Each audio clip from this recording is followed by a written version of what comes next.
they'll just meet on their own throughout this week. But Okay. And will the international students, will they stick around for the holidays? yeah, we have a majority of them live off campus, so they also have some family and friends that they'll, kind of go out to, um, different states and, visit family out there, family, friends, and probably a couple of them that, might just stick it out through, the time here. And yeah, got to do what you got to do. Yeah, right on. Cool. We want to hear about all that good stuff and hear about the campus and the dorms and what you got going on with the athletes there. So we're excited to dig into all things Hutchinson Community College. Yes, sir. All right. All right, y'all. We are back. And just like that, we got another episode with another epic guest, with another epic program. We're back on the cross country course. So excited to talk with Coach Molinares. He is from Hutchinson Community College. He is in his second season there. His team, the Blue Dragons, finished third at the NJCAA Division One Cross Country Championships. Uh, Recently, we talked to Coach Beerbaum from Iowa Western. They finished second. And so we are excited to talk to Coach Molinares about his athletes, what they've got going on, the program, and hear a little bit about him and his origin story into the wonderful world of coaching and cross country and track and field. So without further ado, Coach Molinares, welcome to Airy Bros Radio. It's an honor and a pleasure to have you joining us this evening. How are you tonight? Doing good. Thank you guys for having me. Yeah, we are excited to talk with you, but I think before we get too far into it, if you have any avenues where you would like recruits to find you or the program, anything that the school has on social media, the program has on social media, the floor is yours. Yeah, so my personal socials is at Coach Jafet M. And then I believe on Twitter and Instagram, our team pages is Hutch TFXC. Not exactly. I know it's a little bit different between the two, but yeah, those are our pages. If you guys want to come out and kind of check out kind of what we post, and we have highlight stories there, and that's usually pretty nice as far as the social media, especially within the Instagram part, is those highlight stories, kind of being able to send recruits there, and they could kind of check out what we got going on, day to day, and just kind of what campus is like too. Okay, awesome. We will put all that stuff in the show notes for you as well, and hopefully we'll get you that Airy Bros bump, and we'll get you some more followers. And we've been making some waves in the recruiting world over here, making some connections, creating some pipelines. So hopefully we can bridge the gap for you as well. Yes, sir. Yes, sir. So Keep it. Sorry. one of the things we like to do with our guests, coaches specifically, is hear a little bit about the origin story, how they got into it, how you got into coaching. Maybe there was a particular individual along your journey as an athlete that maybe inspired you or motivated you to think, this is something I want to do. I want to help young athletes chase their goals. What's your origin story?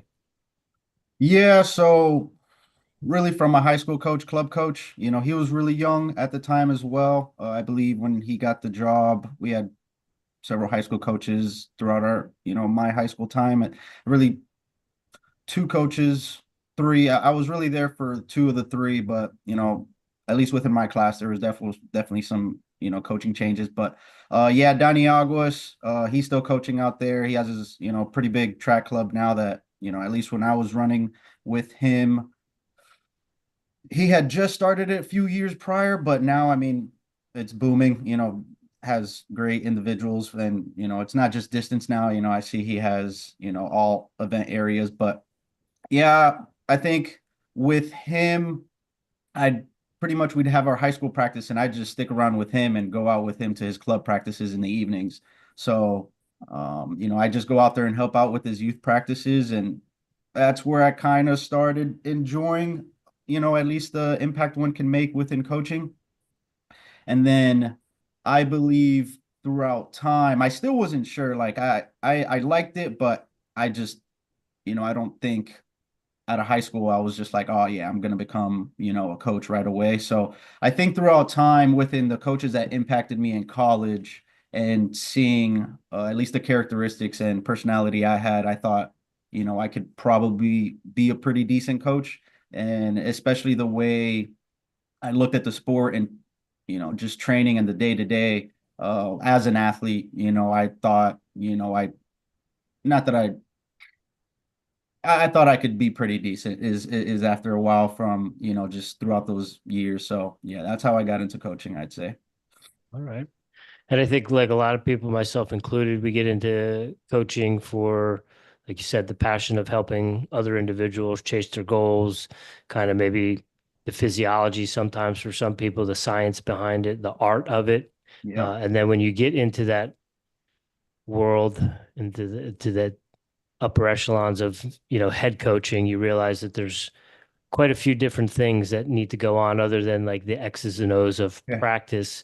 And we like to talk about it as like the CEO of a business or running the CEO of your team. So in that CEO role now as the head coach, other than the X's and O's and the training aspects of it, what are the things that you enjoy and thrive in, or what are maybe some of the other things that we've heard a lot of people say they love doing expense reports. Is that something that's up your alley?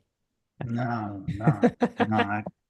I give that to look, to be honest, I give that to my head track coach for, I let him do that stuff. No, of course I try to do my part. But on the outside, at least as far as the X's and O's, probably just the development in or like their maturity and growth. Pretty much somewhere down that alley where um try to bring out, as much confidence, out of an individual as I can and make them realize they could do things that they didn't think that they could do. I believe I mean, that's probably, I'd probably say my strongest characteristic when it comes to the coaching aspect outside of the X's and O's. I mean, and that to me, I think is more, I mean, it's more important than the X's and O's as a coach. Yeah, being able to help individuals control their emotions and, um, especially the roller coaster of emotions that this sport brings. It's a lot of highs and lows, a lot more lows than highs, I'll tell you that. But then, of course, those highs will, make, all those lows a little bit more rewarding. But yeah, that's what I would say. Anything outside of that, I mean, yeah, uh, driving a van, I could get us to point A to point B in a pretty good time.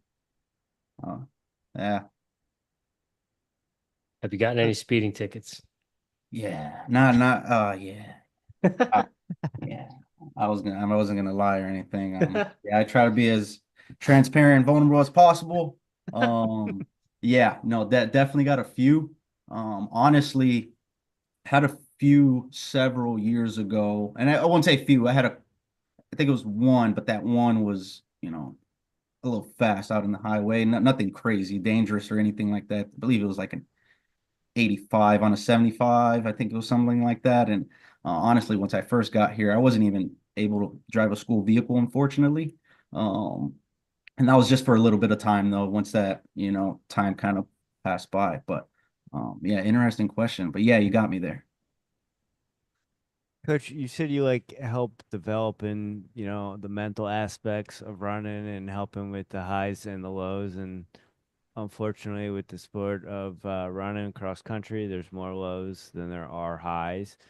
What is your recruiting philosophy? Are you looking for kids that are just on the cusp in high school and maybe haven't reached their peak yet? Are you looking for international students? Are you looking for kids that are coming from Division I schools? What's kind of that philosophy, or is it a little bit of everything with junior college? Right. I believe it's a little bit of everything. At least previously at my other junior college when I was at Fort Scott, wasn't able to recruit international. So it was a lot of development guys there.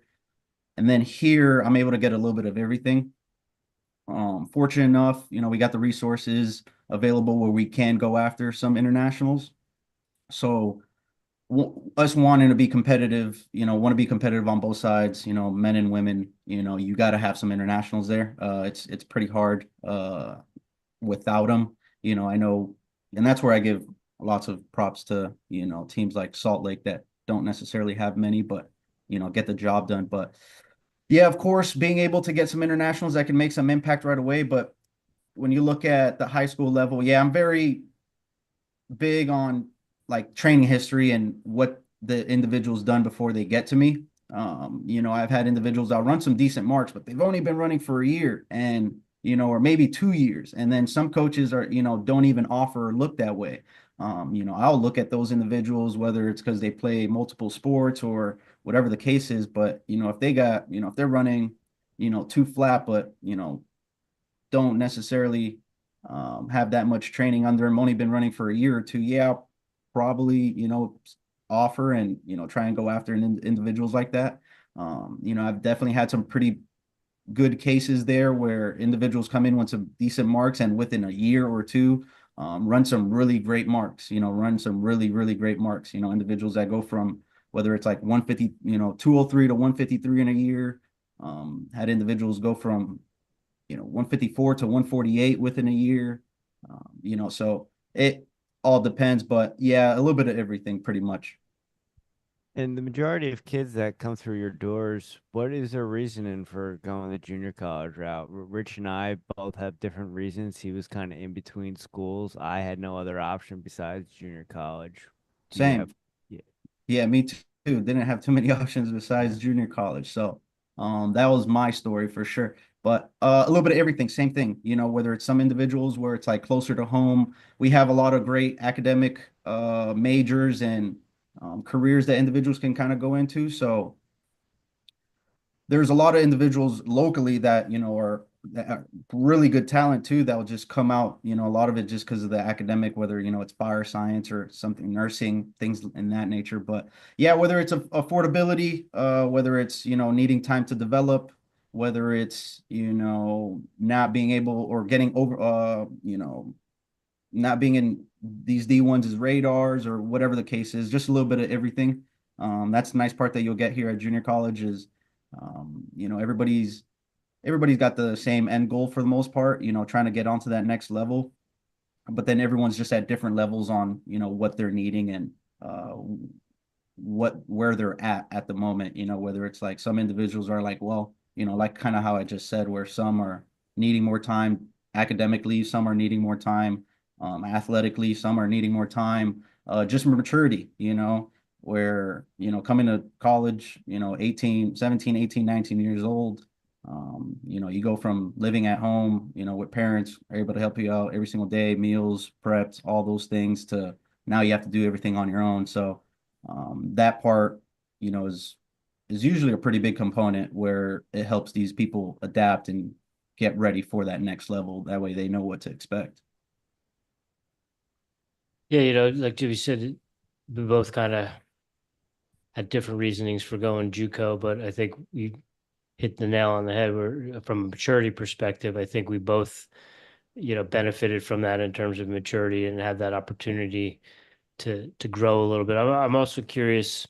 I think Jim, you might agree with me here. Is maybe from where we're from in New Jersey, there's a little bit of a stigma behind going to a junior college.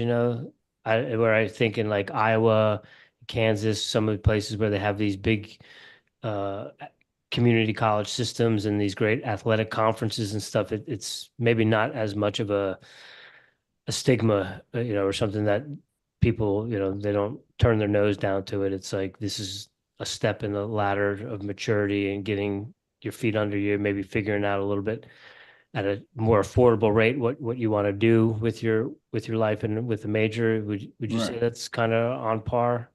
Yeah, I think so. You'll definitely get a little bit more individuals that'll keep their eyes open and, their options open, I would say.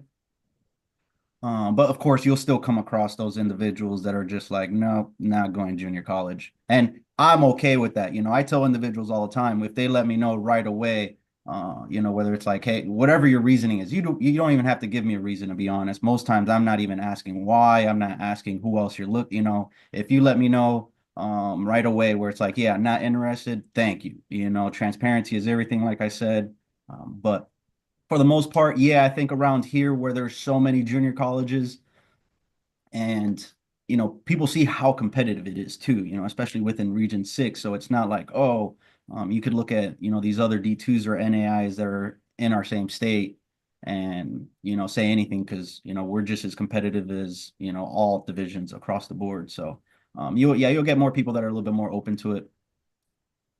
And from an international perspective, is it tough? Is it a tough pitch for an international student to come to the middle of the country and come to Kansas? It Or is it, depends on the individual. yeah. For the most part, the ones that we were able to get here, fortunately for them, or fortunately for myself, it was like, you know, this is a good opportunity. And, they just kind of went after it, didn't really do any looking around necessarily. And a lot of them were kind of placed here, I would kind of say. So that's where, like I said, pretty fortunate there. But yeah, with other, internationals that I have recruited and, gotten them here, yeah, of course, there's those challenges, but I truly believe like, you know, Hutchinson, just a town, we're in a town of 40,000. So we're not like the typical smaller junior college town. We have a town of 40,000. We have some pretty decent spots to eat at. Wichita's about 45, 50, 45 an hour, an hour away. So, we got a little bit of everything that, one needs to still feel like, you're getting a little bit of everything, I would say. And because, like I said, I've been to, Fort Scott was a town of like 7,000, and that you're not necessarily selling when you're recruiting, you're not selling the town or facilities or anything like that. You're kind of selling yourself and, training and, affordability for the most part. So definitely different pitches there, but no, it's pretty nice here, and I try to um, do everything I can, to show them and let individuals know what it's like here, and I let them know exactly what to expect right away. So when they do get here, right away, I'll talk about the cold. I'm originally from Miami, Florida, so that's the first thing I'll talk about to individuals is like, hey, like it gets cold, so those months between sometimes October. Thankfully, it wasn't too bad here, but anytime in November all the way through, God, maybe sometimes even March. But, through February is pretty rough, but, I try to be as transparent as possible throughout the recruiting process. And you're an hour like northwest of Wichita, yeah? Yes, sir. Yeah. Okay. And with Titus and Dennis, Hmm. they both have pretty prominent last names. Yep. Do they have relatives that have run in the United States at colleges? Relatives, no. No. Okay. The only one that I think has a relative, I believe that ran here was is our five, which or four, he was four at nationals, but Thaddeus Rotich, his older brother is Anthony Rotich, ran at El Paso, multiple time steeplechase champion. Still runs professionally, I believe, with the Army team out at In Colorado Colorado Springs. Springs. Yep. Yeah. Okay. He's the only one, but the other ones, whether it was, I know like Cornelius's father was, a professional runner in marathon. But then Titus and Dennis, I believe, I'm not entirely sure. I'm not entirely sure. Okay. I was just curious because Dennis, there was two Oh, yeah. brothers that ran for Mount St. Mary's Hmm. back in the late 80s. Both were Olympians while they were at Mount St. Mary's. I was just curious if they were, Oh, yeah. because I know Peter Rona was on that team too, and he had a son that came over and ran for Hmm. the United States as well. Just Yeah. No, not either of them that I know of exactly, but I know there's quite a bit of the chariots out there. Yeah. yeah, okay. I And the was super. maybe it's like the Jones, or the Yeah, Smiths. right. Yeah. Right. That's kind Uh, of like that. with those guys and with Faith, I guess the elephant in the room, so to speak, is their first year, first year of eligibility, right? They're freshmen. Yeah. Do Titus you got here in January. okay? Titus and Farron got here in January, so still freshmen according to eligibility, but second semester thing for them. But the other ones, yeah, Faith, Cornelius, Dennis, yeah, freshmen. Is that a thing where you're having a conversation? Do you worry about some D1 schools coming in and trying to scoop them up right away and not give them the opportunity to help you develop themselves in the program? Yeah, that's actually pretty funny. Kind of going through something little similar, very, very nail on the head thing kind of going on right now. Don't want to give too much information, but yeah, it could be a little frustrating. Um, but yeah, try to control what we can control and kind of keep it pushing. Right on. Very political. Good answer. Yeah, don't want to go too into it. It is what it is. It is what it is. Doing something right. Yeah, no doubt. Coach, with that said, I experienced when I was an athlete at junior college and when I was coaching, you really can't plan ahead because, like Rich said, there could be kids that aren't eligible. There could be kids that get recruited somewhere else. You really have to focus on the opportunity at hand and the season at hand and not worry about next year. How do you do that when you have all freshmen? Are they more in the mindset of, hey, I have an opportunity to come to the United States and run. Let's just worry about this year? Yeah, that's what we do all the time is just, and that's all I preach all the time is just focusing on what we can do right here, right now. I've told even previous teams before is you never know what could happen, genuinely. So that's where it's one of those things that, yes, you know, uh, like, of course, it's easy to think about like, oh my gosh, we have, they're all freshmen, they're all returning. But to be honest with you, I have not thought about that too much. Getting to that national meet or, just the entire season, not thinking like, oh my gosh, these individuals, are all freshmen. What could we do next year? It's more of what we could do today. And, you know, especially now that, that we're all here together, it's pretty hard to um get some, really talented individuals, but good individuals at the same time. These individuals are very talented, but they're better individuals, and that was a pretty big reasoning in our success for sure. But yeah, no, just focusing on today, trying not to think about, what could, should, would, can't really focus on those things because, like you said, anything could happen. I've seen teams redshirt individuals and then that redshirt season comes and they get hurt, and because of things like that, that are uncontrollable, you could, think about those things and, like you said, ineligibility or, get sick at the national meet or all these things. So, um, yeah, just focus on today. So one thing we haven't even brought up yet, besides at the beginning, the men's team got third, the ladies got sixth at JUCOs. On Yes, the sir. men's side of things, you're in there with good company. Iowa Western and Salt Lake, those are some heavy hitters, and you're right in there. What are your thoughts on how you performed at junior college nationals, and are you pleased with the performance? Yeah, super exciting, super exciting. Um, might not had a couple tears after the race just because it was just so emotional. But yeah, going into the year, we knew what we had. We knew what we had. And it's always about what you can do on that one day. Nothing else matters.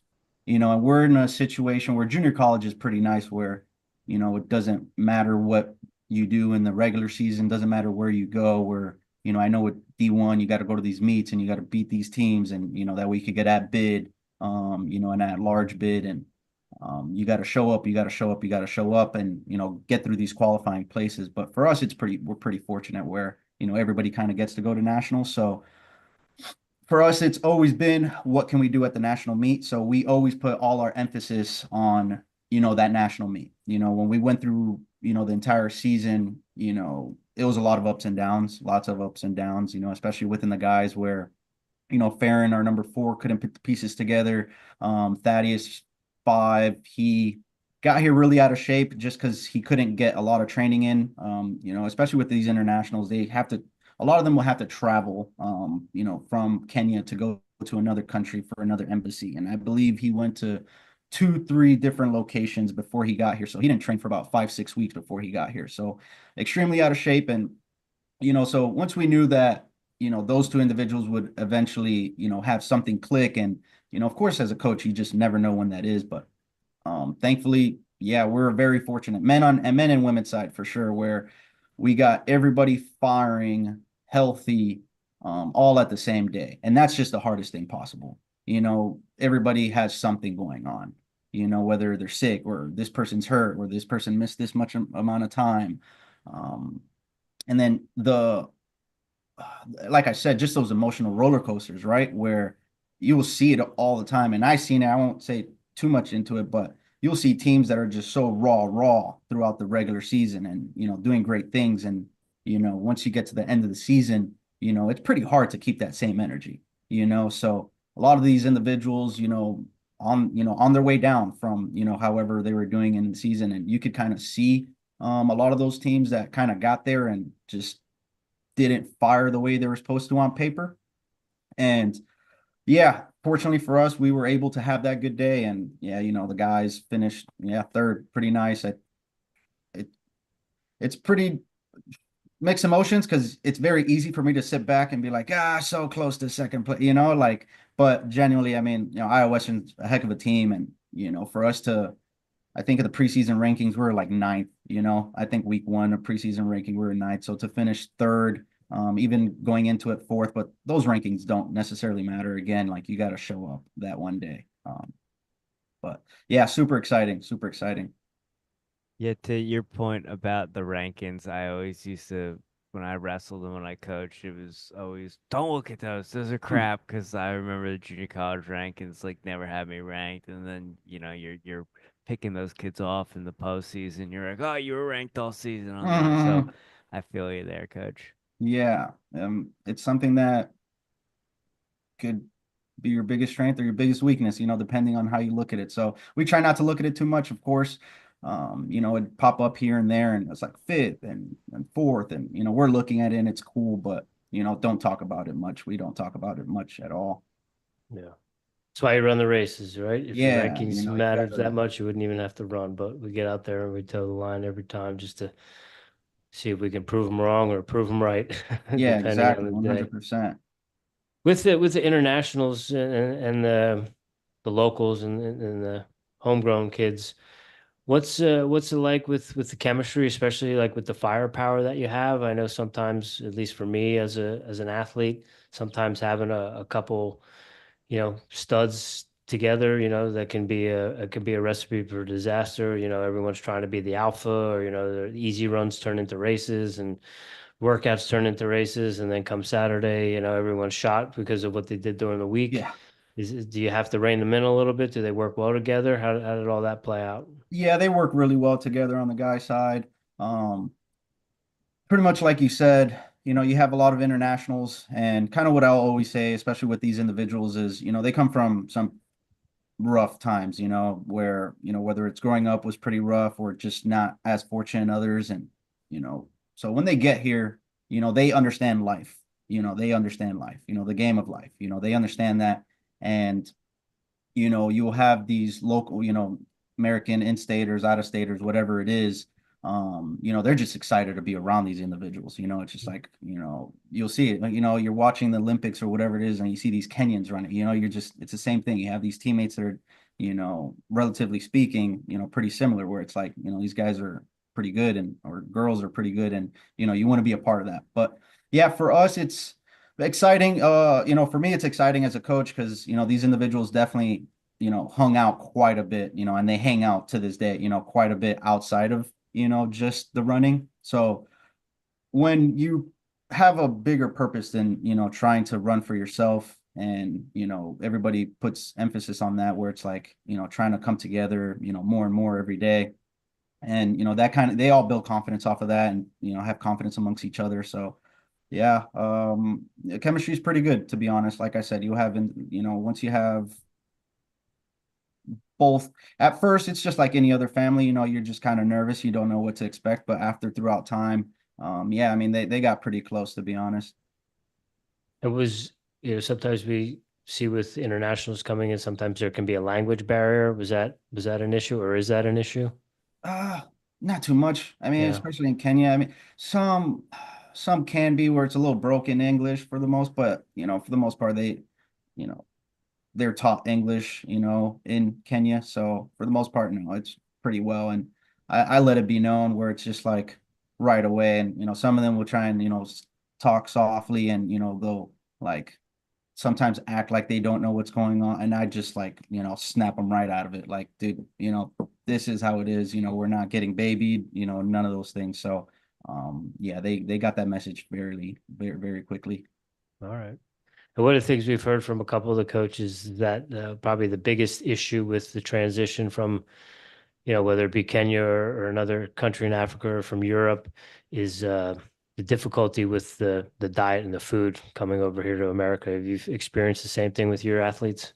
Fortunately enough, they stay off campus. So, they're cooking every day. But yeah, at least we do have the one that he Anthony wrote Thaddeus, he lives on campus, and I had to, we always have that conversation at the beginning of the year, and not just with them, but any individual that gets to our team where it's like, it's really a buffet style. So you have to be very smart with what you eat. A lot of times you sit down, you have your food, but you look at the person next to you and you're like, dang, that looks good too. So you're constantly just going up there, and yeah, things can get pretty ugly pretty quickly. So we talk about those things, but for the most part, yeah, I mean, them staying off campus is pretty nice. Try and keep them away from McDonald's and things like that. It's everyone's enemy. Yeah. Coach, you mentioned that conversation of having to kind of help someone how to eat on their own or take care of themselves on their own. Did you ever think when you got into coaching you would kind of have to parent kids? Yeah, because I needed it too. Because I needed it too, where it was, especially, the most talented individuals too. I mean, amongst, the leads of the leads, you'll see where some of them, will talk about how good they eat, but a lot of them are, transparent. They'll be like, man, they're eating candy on video or whatever it is, and they're not eating the best. So, a lot of times these people, individuals that aren't at that level are looking at them and like, oh, they could do it, I could do it too. And it's just like, no, that's not the case. Um, but yeah, just try to have, educated conversations where, we want to be smart with what we take in at, certain times, make sure we're fueled up, eating right and hydrating throughout the day. Yeah.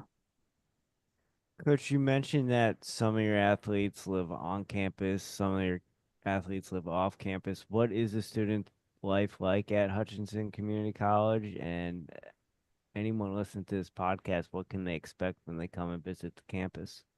Yeah, we have a really nice campus, to be honest. I mean, it almost feels like a smaller university, just within, a lot of the things that they've built and renovated and, the courtyard kind of looking thing. And we just built a new, it's almost like a stage and a pickleball courts too. So, um, yeah, it's a nice campus. Like I said, I've been to multiple other junior colleges and know what their dorms and campus is like, and there's a few out there that are pretty nice, but for the most part, I know we're up there when it comes to the cafeteria, and just campus in general, facilities and things like that.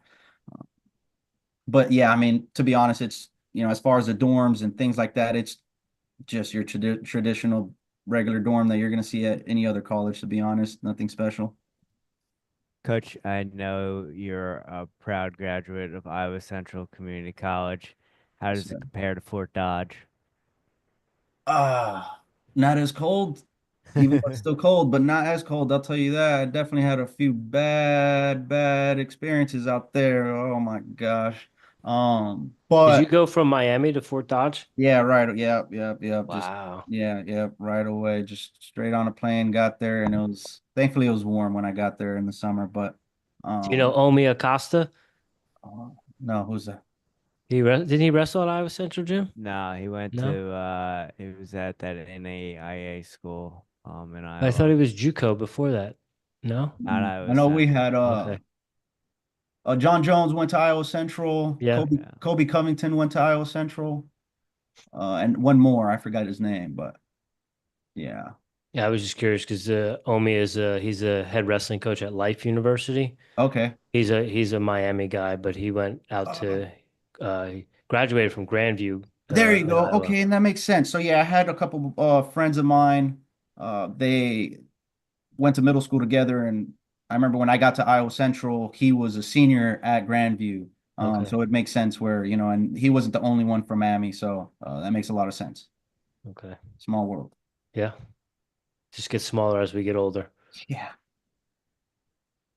Coach, before I heard you say some of the majors that you have at the school, and believe you said fire safety, and I know there's some junior colleges that have some unique majors. What are some unique majors to Hutchinson Community College? The one that I've seen quite frequently that, we'll get a lot of high school, interest from is the fire science. The fire science is big. I don't know too many of them, to be honest, being on my second year, but I know that there's a lot of unique majors that individuals will come around, just for that, where it's just like, this is what I'm coming here for. I know we have a PTO, I believe, as well, physical therapy occupation. I believe we have something around that too, where, right now we have a girl in that now. Um, but yeah, pretty fortunate there where we'll get a lot of local individuals that will just want to come out here for that.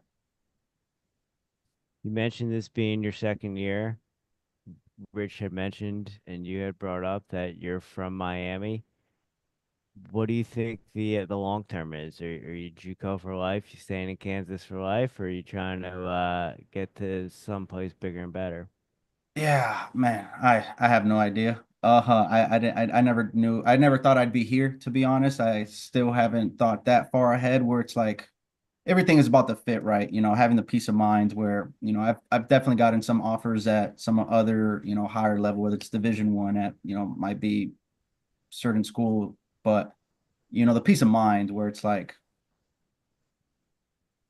you know, within, coaching staff, being able to have the coaching staff that, backs you up, having the AD that could back you up, having the resources and facilities that one has. And yeah, it's pretty, that's my biggest thing is the fit, so yeah, I'm sure something might pop up in the future and, but we'll see. Yeah, I still don't know. I do enjoy it out here quite a bit because of, like I said, the peace of mind and just the coaching staff here and my assistant coach. And like I said, we could be very, very successful here with, dirt roads, having our own facilities and things like that. So will be pretty tough to get me out of here anytime soon, but yeah, who knows, right?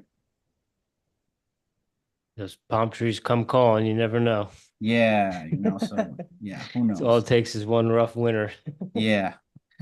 With Hopefully. that being said, indoor season is upon us, and we had the BU opener this weekend.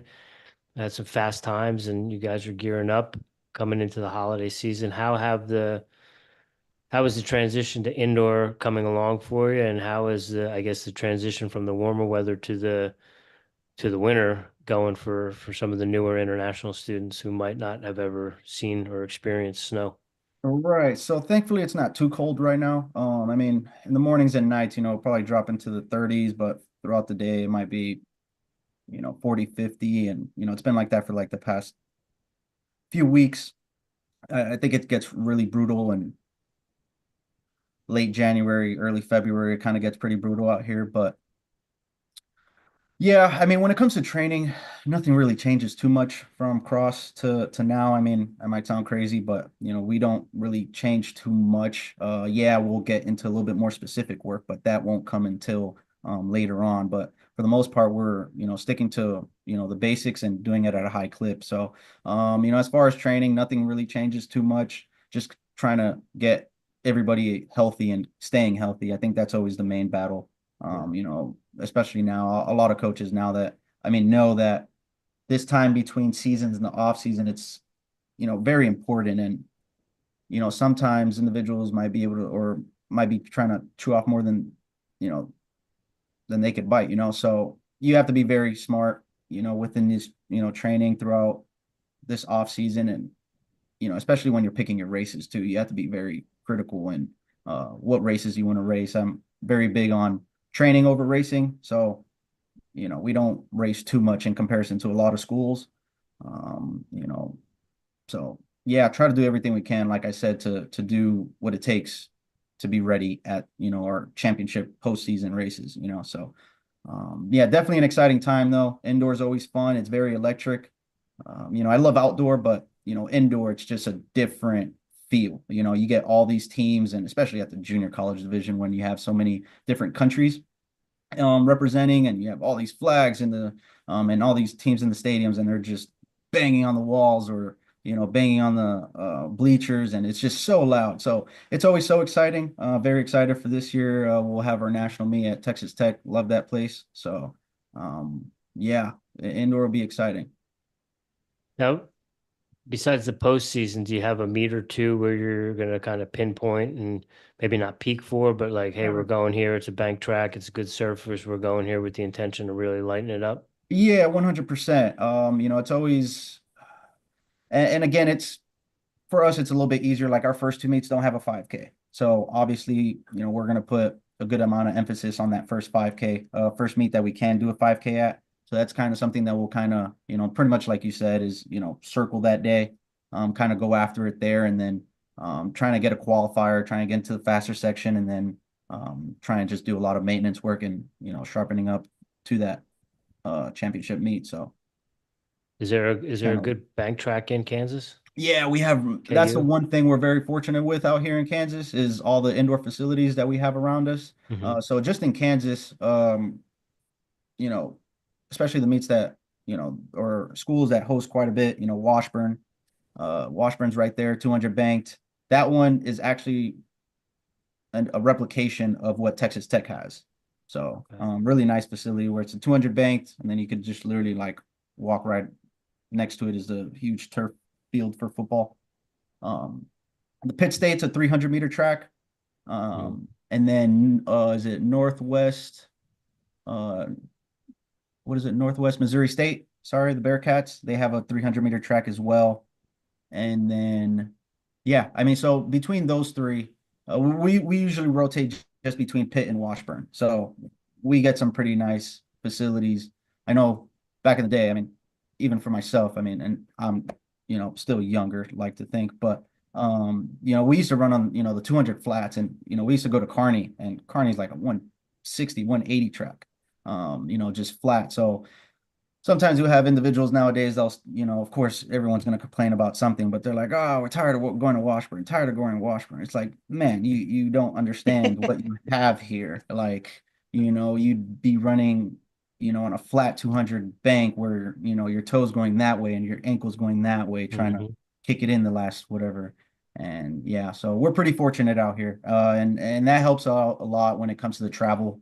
Not having to, do too much traveling on one day or whatever it is, definitely helps out the student athletes. No doubt. How far are y'all from Pitt State?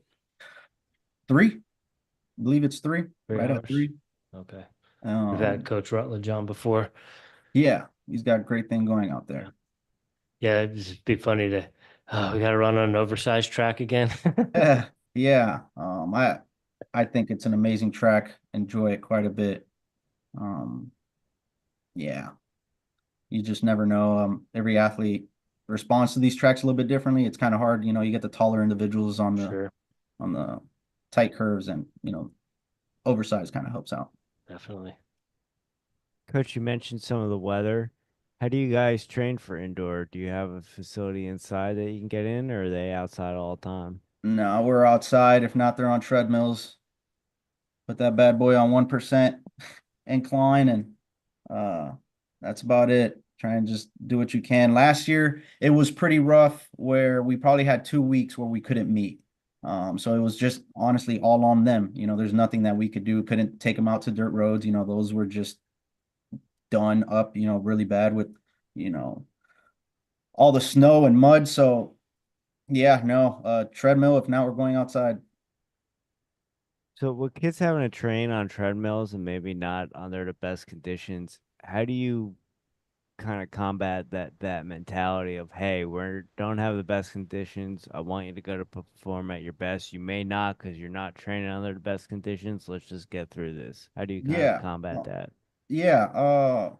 Pretty much not telling them those things. Pretty much not telling them those things and just letting them know, like, and that's the nice part about the treadmills too, is, you can only do so much. So you can't necessarily overtrain, so you're just pretty much sticking to those, strength workouts, whether it's the tempos or the threshold things. And, so that helps not overtrain. So for the most part, as long as they're healthy, they're getting in, their weekly mileage, getting, knocking out those workouts, they'll be okay. They'll be okay.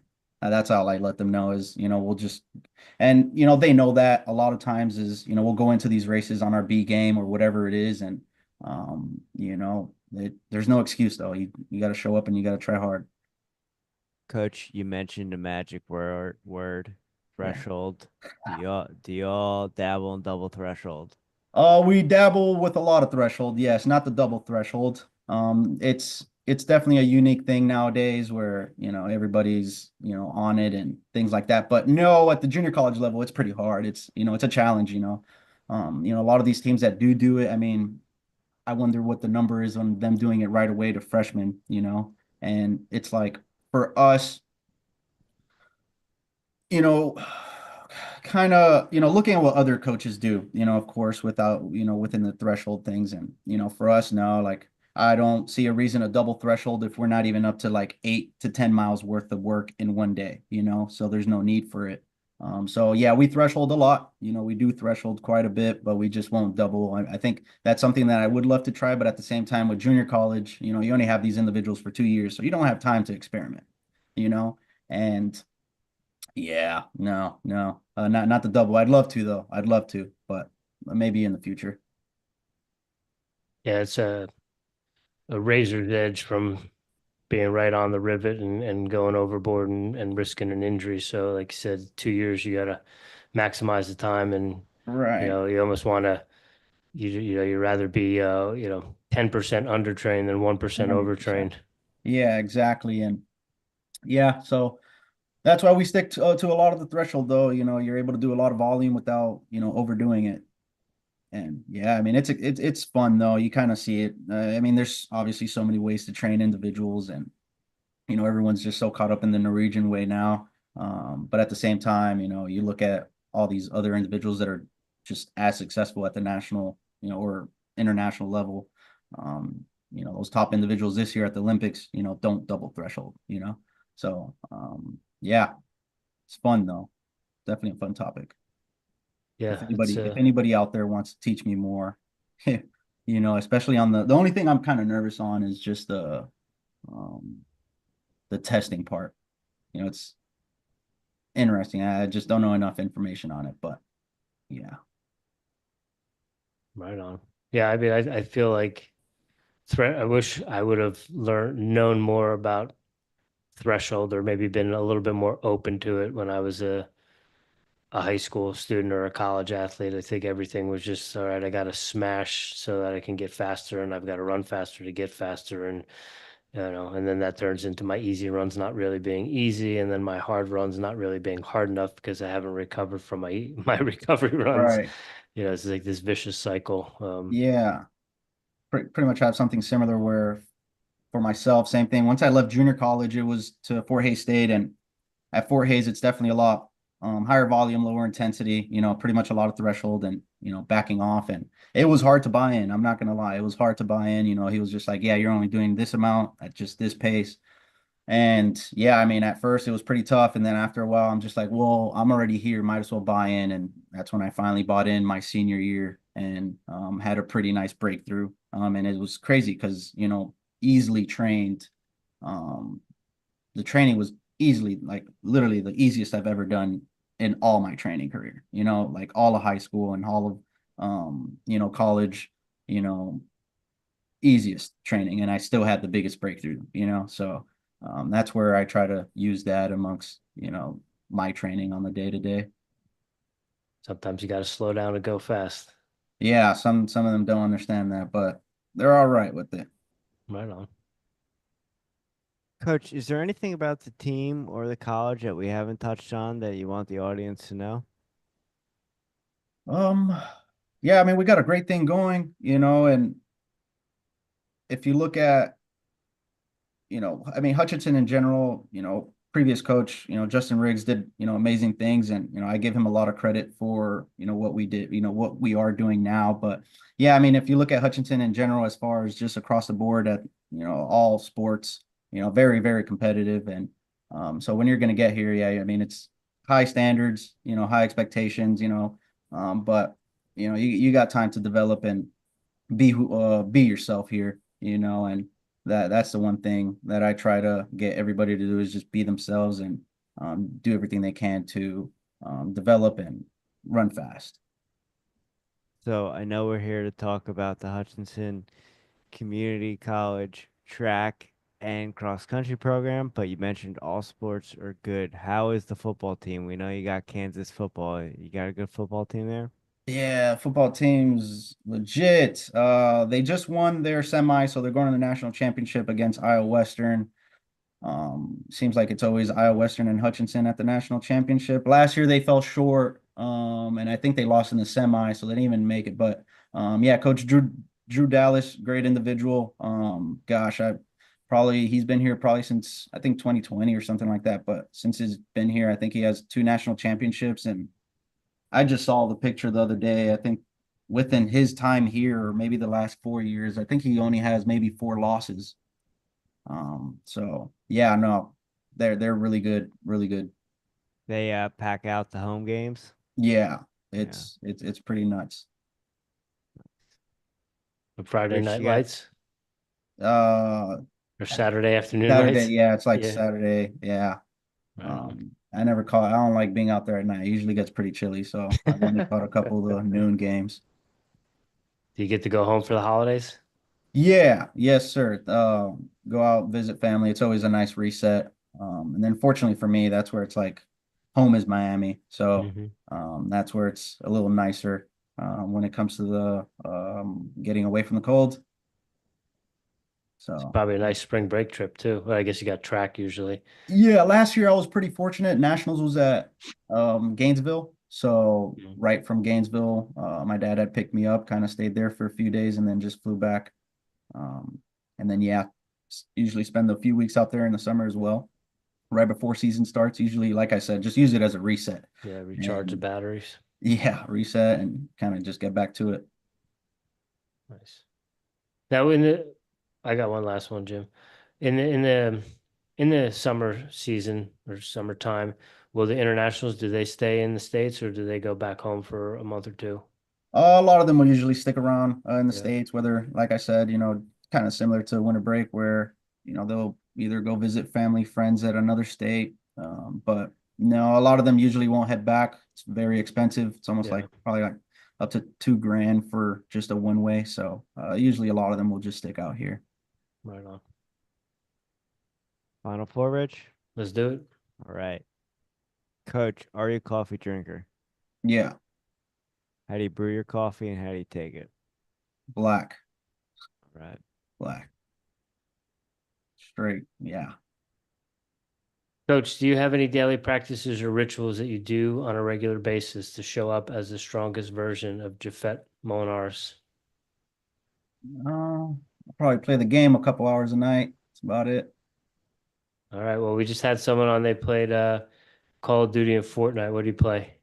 A little bit of everything. Yeah, a little Call of Duty, a little Fortnite, some 2K, some FIFA, a little bit of everything. Who's your team in FIFA? Uh, golly, put me on the spot. I mean, it depends, I like me a little Bayern Munich. Okay. Yeah. We used to have a little squad back home in Jersey before Jimmy and I started moving around where FIFA would get pretty heated. And Yeah, oh yeah. one of my roommates was a very loyal Bayern Munich fan. So Yeah. No, I've always loved them. right on. So next one kind of pertains to that poster that I've seen in the background the whole time. Better believe I gotta mention Kid Cudi when I see a Kid Cudi poster on Airy Bros Radio. But Coach, what are you listening to right now? Music, podcasts, audiobooks? Are you reading anything? I mean, as far as podcasts, I'm always trying to learn or, always invested in wanting to yeah, like what are people doing? So whether it's, post race interviews, I'll spend a lot of time, whether it's athletes, coaches, I'll look up, all types of stuff. And that's where I've, at least with you guys, I forgot what coach I was just randomly searching and, found you guys interviewed him, watched a little bit of that. And then, it's always a little rabbit hole after that, but yeah, just a little bit of everything, nothing too specific. As far as what I'm doing there. What was the other question? I think what was the entire question? It was a podcast or music. Movies. Oh, you said music. I listen to everything. Try to listen to everything, but yeah, Mr. Rager for sure himself. I could, like I said, I'll listen to a little bit of everything. So, whether it's 50 Cent, some Juice Worlds. Yeah, I mean, it all depends on the mood. Um, yeah, I guess one of my rituals could be so like I always find like a song or two here and there, and I might just like listen to it, like literally just replaying it. And to me, that's a little bit of meditation. I'll usually do that. I'll find a song for a race and I'll listen to that song the entire day, literally. Kind of strange, but it helps me stay nice and balanced, I'd say. What's on the radio on the way to a meet when you're driving the van?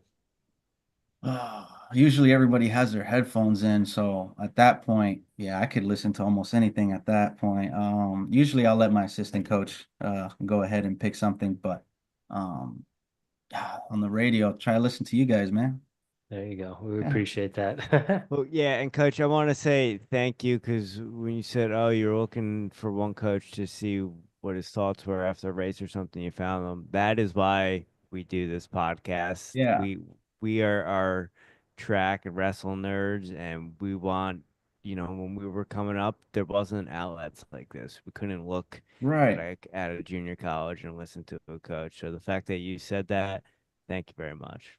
Yeah, it's awesome. Like I said, kind of one video led to another, and I'm like, oh, they interviewed this guy too, So, um, yeah, gotta, like I said, kind of always trying to learn, and this is the reasoning why, um, people are running fast times. People are like, oh, super shoes, that, and the third, but it's like, no, you have so much information there, out there now. So many people that are so open to it, and of course, the Stravas and things like that. But when you get authentic conversations where people are being transparent and letting coaches in the world know exactly what they're doing and how they do it. Yeah, that's what coaching is stealing ideas and making it your own.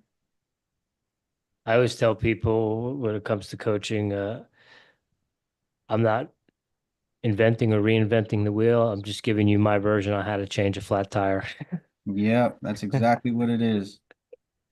Yeah.